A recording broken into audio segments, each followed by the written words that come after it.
Hello student, काल आपण measurement of length पाहिली. आज आपण पाहणार आहेत मेजरमेंट ऑफ मास. मास काय असतंय? मास काय? कोणत्याही बॉडीचा आपण मास मोजतो, पार्टिकलचं मास मोजतो,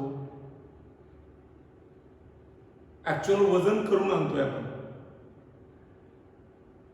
समजा 1 kg शुगर, 1 किलोग्रॅम साखर घेऊन आलो. हे 1 किलोग्रॅम त्या साखरेचं मास आहे, पण दुकानदार तुम्हाला वेट करून देतो ज्या साखरेचं मास 1 किलोग्रॅम असेल असं. वजन म्हणजे वस्तुमान नाही, वेट म्हणजे मास नाही. Mass is the fundamental property. Mass is the fundamental property of a matter. काय म्हणलं मी? हा मूलभूत गुणधर्म आहे पदार्थाचा. फंडामेंटल प्रॉपर्टी मीन्स मूलभूत गुणधर्म. Mass is the fundamental property of matter. He fundamental property असल्यामुळे ती दुसऱ्यावरती डिपेंड नसते. Does not depends upon the location. समजा 1 किलो मास असणारी तुम्ही बॉडी घेतली आणि तुम्ही ती बॉडी घेऊन समजा या ठिकाणी आपण एखाद्या चौकात गेलो, आपल्या कॉलेजवरती गेलो, आपल्या कोचिंगमध्ये आलो, तुमच्या घरी घेऊन गेला म्हणजे लोकेशन बदललं की नाही? मग 1 किलोचे अर्धा किलो होणार आहे का? किंवा 1 किलोचे 2 किलो होणार आहे का? नाही. मास बदलत नाही, वजन बदलतं, वेट बदलेल. बॉडी इथून मूनवरती नेली, वेट कमी असेल. एनी अदर प्लॅनेट वरती गेला, वेट बदलेल. पृथ्वीच्या सरफेसवरती नॉर्थला गेला, वेट वेगळा असेल. इक्वेटर वरती असाल, वेट वेगळं असेल. There is no change in mass. याचा अर्थ मास हे लोकेशन वरती डिपेंड नाही. मास हे location of an object in a space. कोणत्याही ऑब्जेक्टचं मास हे त्याच्या लोकेशन वरती डिपेंड नसते. मग एसआय युनिट ऑफ मास काय आहे? आपण याच्या अगोदर एक पाहिलं. SI unit of mass is a kilogram. SI unit of a mass is kilogram. मग मला सांगा, भाजी मंडईतून वांगी आपण घेऊन येतो, बटाटे घेऊन येतो,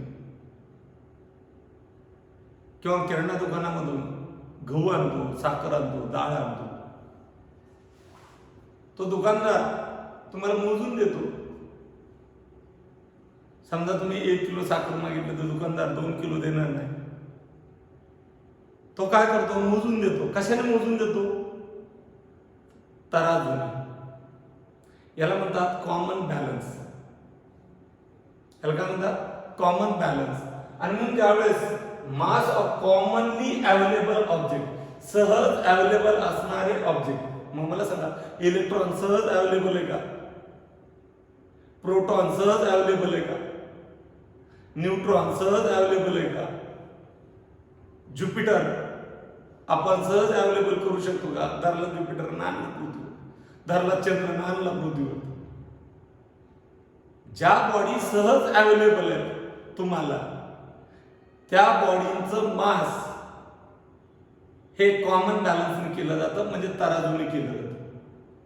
आणि मग या ठिकाणी mass of commonly available object can be measured और determined by the common balance. That is the taraju. कशाने मोजलं जाते? तराजूने. For measurement of mass of all atomic levels म्हणतो मी. म्हणजे ॲटम, हायड्रोजन ॲटम आहे, ऑक्सिजन ॲटम आहे, ऑक्सिजन गॅस भी आहे, मॉलिक्यूल भी आहे, पण एक single O, not O2. Me O2 म्हणत नाही. O, H, Cl, then N, nitrogen gas नाही, N2 नाही. एक ॲटम. मग हायड्रोजन ॲटम आहे, H ॲटम आहे, ऑक्सिजन ॲटम आहे, O ॲटम आहे, N ॲटम आहे, यांचे मास कसे मोजायचे? आणि म्हणून या ठिकाणी ॲटॉमिक लेवलचे पार्टिकल जर असतील तर त्यांचे मास किलोग्रामच्या ऐवजी ॲटॉमिक मास युनिट कोणतं एकक वापरलं जातं? Commonly generally available. मला सांगा, हायड्रोजन ॲटम तुम्ही म्हणताना ऑक्सिजन असतो वातावरणात धरता येतो, त्याला एक ॲटम धरता येतो, ऑक्सिजनचा एक ॲटम धरता येतो? नो. सहज अवेलेबल आहे का? नाही. त्याला धरून तुम्ही तराजूत टाकू शकता का? नाही. बटाटे तुम्ही सहज मोजू शकता की नाही? यस. वांगे तुम्ही सहज मोजू शकता, शुगर तुम्ही सहज मोजू शकता. म्हणजे सहज अवेलेबल असणाऱ्या बॉडी याचं मास हे कशाने मोजलं जातं? Common balance. आणि त्याचं युनिट काय असतं? तर किलोग्राम. त्या केजी मध्ये मोजलं जातं. पण ज्यावेळेस ॲटॉमिक लेवल पर्यंत जातात, इतक्या लहान पार्टिकलचं किंवा ॲटमचं मास मोजायचंय, त्यावेळेस ते केजी मध्ये न मोजता एक नवीन युनिट वापरलं जातं, त्याला म्हणतात ॲटॉमिक मास युनिट. काय म्हणतात त्याला? किलोग्रामच्या ऐवजी कोणतं युनिट वापरलं जातं? Atomic mass unit, AMU, A.M.U. यालाच युनिफाईड युनिट म्हणतात. काय म्हणतात त्याला? Unified unit, denoted by small you. आणि म्हणून बऱ्याच वेळा AMU च्या ऐवजी स्मॉल यू लिहिलं असेल तर ते युनिफाईड युनिट असतं. ते काय असतं? Unified unit. देन सी या ठिकाणी ॲटॉमिक लेवलचं मास हे कशाने मोजलं जातं? AMU. It is also denoted by you. मग आता मला 1 AMU म्हणजे काय ते पाहिजे. चला, C12 हे सर्वांना माहिती असेल, 10वीला झालं असेल ना. कार्बन कुणाला बी होतो कार्बन. याला काय म्हणतात रे? Atomic number. आपलं केमिस्ट्री नाही शिकायचे, आपल्याला फिजिक्स साठी पाहिजे. Atomic number. हा ॲटॉमिक नंबर कशाने दाखवतात? झेडने. झेड म्हणजे काय? प्रोटॉनची संख्या. झेड म्हणजे काय? प्रोटॉनची संख्या.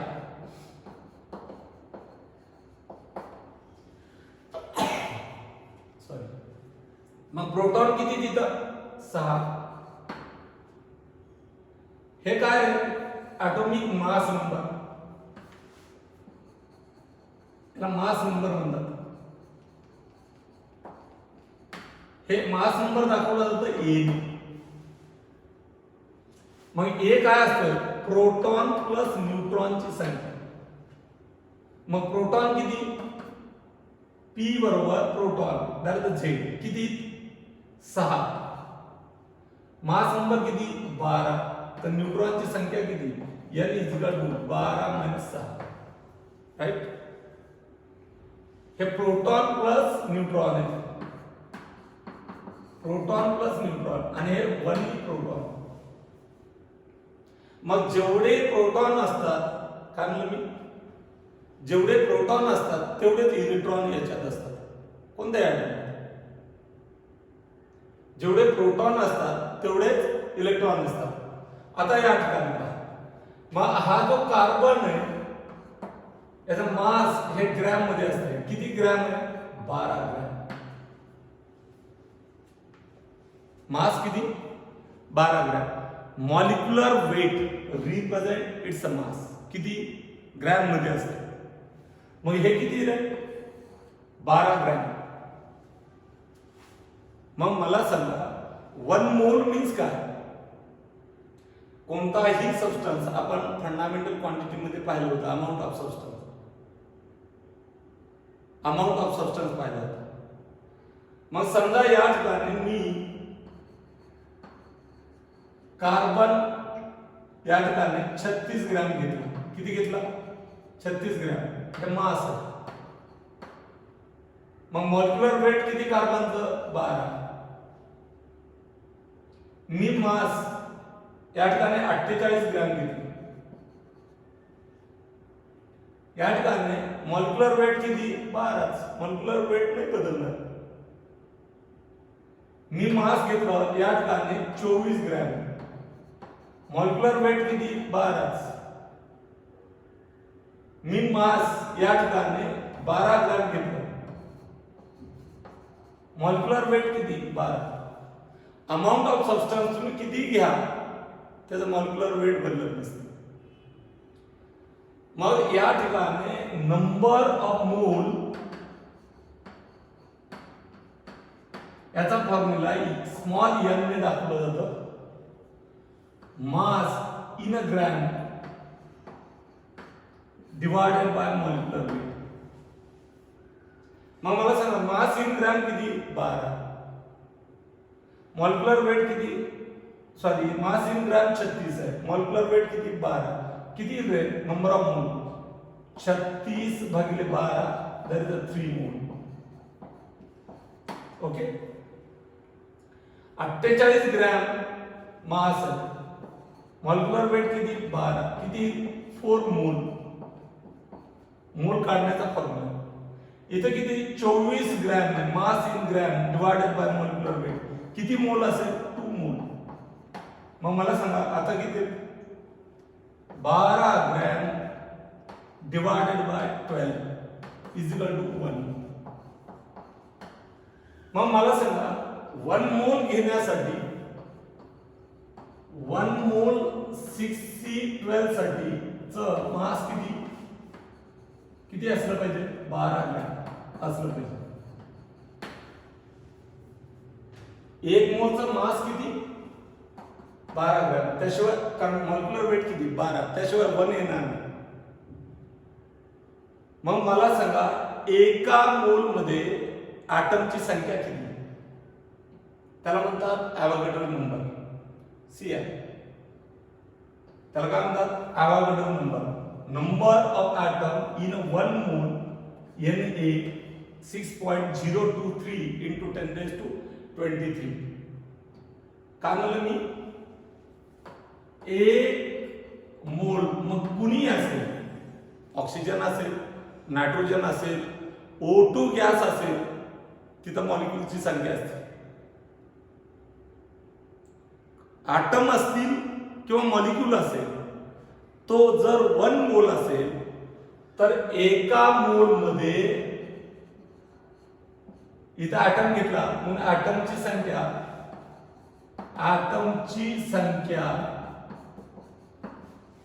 याला काय म्हणतात? Avogadro number. ॲव्होगाड्रो नंबर एका मोल मध्ये असणारी ॲटमची संख्या याला काय म्हणतात? Avogadro number. तो denoted by Na is equal to 6.023 into 10⁻23. Okay. आपल्याला आता 1 AMU म्हणजे काय? 1 ॲटॉमिक मास युनिट म्हणजे काय? डेफिनेशन असे सांगते 1/12. या 12 चा काही संबंध नाही. हे definition 1 AMU 1 atomic mass unit is nothing but the 1/12 of mass of 1 atom. किती ॲटम? एक ॲटम. कुणाचा? of 6C12 is called as 1 AMU. AMU is equal to 1/12 1 divided by 12 into mass of 1 atom. कार्बनच्या एका ॲटमच्या मासला 12 ने भागलं की तुम्हाला 1 AMU चं मास मिळतं. चला आता तुम्हाला काढावं काय लागणार आहे? एका ॲटमचं मास. मला सांगा एक मोलचं मास किती 12 gram. 1 mole of 6C12 1 mole of 6C12 मास किती 12 ग्रॅम. 1 मोल मध्ये ऍटमची संख्या त्याला अवोगाड्रो नंबर म्हणतात. ती किती 6.023 × 10⁻23. याचा अर्थ काय रे? एका मोल मध्ये एवढे ऍटम, एका मोलचं तेवढं मास. याचा अर्थ एवढ्या ऍटमचं तेवढं मास.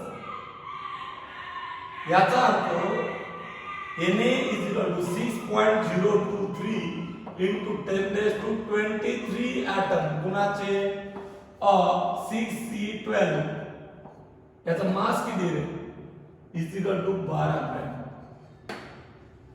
याचा मास किती 12 ग्रॅम. एवढ्या ऍटमचं मास किती 12 ग्रॅम. तर एका ऍटमचं काढायचं असेल तर हा तिकडे जाऊ दे. समजा 2 ऍटमचं 12 ग्रॅम तर एका ऍटमचं काय 6 ग्रॅम म्हणजे 2 तिकडे येतात ना, डिवाइड करतो. मग mass of one atom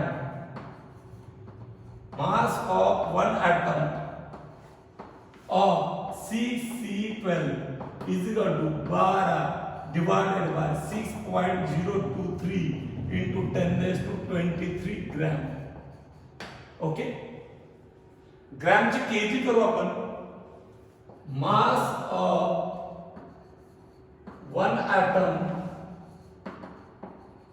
of 6C12 is equal to 12 divided by 6.023 into 10⁻23 gram.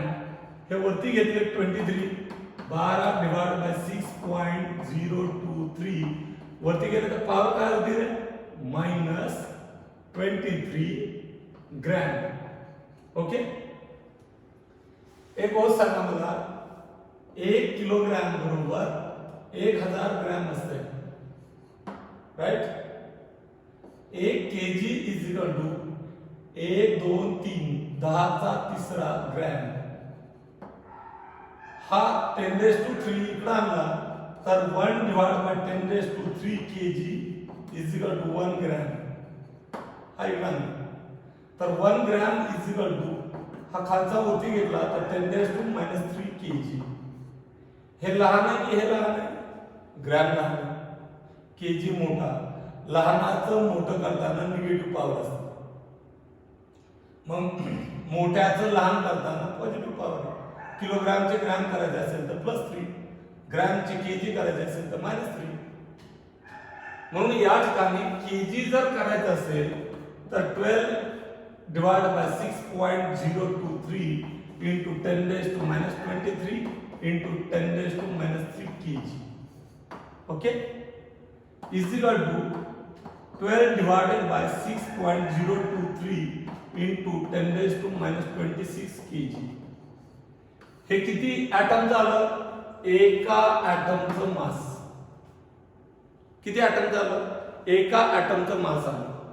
मग 1 AMU 1 AMU म्हणजे 1 unified unit is equal to 1 divided by 12 into mass of one atom. मग मास ऑफ वन एटम किती आहे? 12 divided by 6.023 into 10⁻26, right. एका ऍटमचं 10⁻26 12 divided by 6.023 into 10⁻26 kg. हे कशात आलं? KG मध्ये. मग मला सांगा हे 12 ला 12 कॅन्सल झाले. 1 AMU is equal to 1 unified unit. 1 divided by 6.023 into 10⁻26 kg. 6 ने याला भाग देता येत नाही. 1 शून्य वाढवला, 1 कमी करायचा म्हणजे -26 - 1 -27 1 वाढवला. divided by 6.023 into 10⁻27 kg. याचा भागाकार येतो 1.66 into 10⁻27 kg. आणि म्हणून पाठ करायचं तुम्ही 1 AMU or 1 unified unit is equal to 1.66 into 10 raised to minus 27 kg. ज्यावेळेस तुम्ही कोणत्याही पार्टिकलच्या ॲटॉमिक पार्टिकलच्या एनर्जी काढता किंवा सब ॲटॉमिक पार्टिकलच्या एनर्जी काढता त्यावेळेस त्यांचे मासेस AMU मध्ये असतात. AMU चे केजी कन्वर्ट केल्याशिवाय या ठिकाणी तुम्हाला एनर्जी काढता येत नसतात. त्यामुळे कंपल्सरी केजी मध्ये कन्वर्ट करावं लागतं. या ठिकाणी पहा इलेक्ट्रॉन तुम्ही म्हणता की कोणतं पार्टिकल आहे एखादं एक्झाम्पल तरी सांगा. मग एक्झाम्पल आहे मास ऑफ इलेक्ट्रॉन. हा सब ॲटॉमिक पार्टिकल आहे. हा कसला पार्टिकल आहे? Sub atomic. Mass of electron 0.0005 UN. U means AMU. Unified unit. सर्वात कमी मास असणारा पार्टिकल लाईट हलका हे इलेक्ट्रॉनचं मास आहे. आणि म्हणून या ठिकाणी 0.00055 युनिफाईड युनिटचं केजी करताना याला किती म्हणायचं 1.66 into 10 raised to minus 27 kg. आणि मग इलेक्ट्रॉनचं मास किती येतं याचा मल्टिप्लिकेशन केलं तर 9.1 into 10 raised to minus 31 kg. It is the mass of electron. Okay, I'll stop here.